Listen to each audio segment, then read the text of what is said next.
এই চাঁদাবাজি হইতে এটা ডিজিটাল চাঁদাবাজি, কোনো স্ট্যান্ড দখল হয় না এখানে, এটাও হয় মানে কোনো কিছু আর বাকি নাই, ফুটপাথ থেকে শুরু করে সব কিছু। আপনারা কি চান চাঁদাবাজ, দখলবাজ, টেন্ডারবাজ, মামলাবাজ এই চুয়াডাঙ্গাকে ঘিরে খান? এটা আপনারা চান? তাহলে কি করতে হবে? 24-এর 5 আগস্ট যেমন একটা বিপ্লব হয়েছিল, আবার 26-এর 12 ফেব্রুয়ারি একই ধরনের আর একটা বিপ্লব করতে হবে।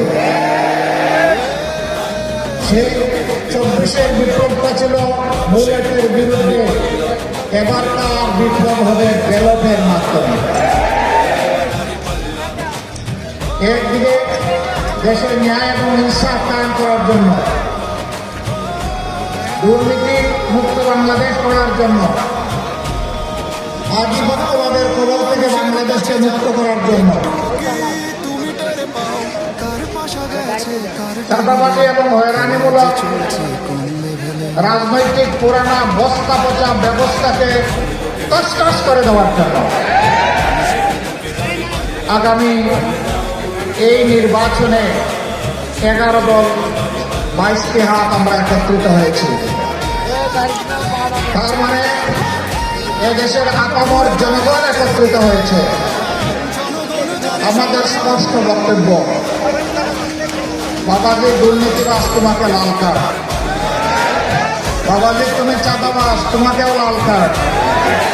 তুমি দখলবাজ, তোমাকেও লাল কার্ড। তুমি রক্ষা করো না, তোমাকেও লাল কার্ড। তুমি শিশু এবং বৃদ্ধকে সম্মান করো না, তোমাকে লাল কার্ড। এই দেশের প্রেসিডেন্টকে লাল কার্ড, চিরতরে লাল কার্ড।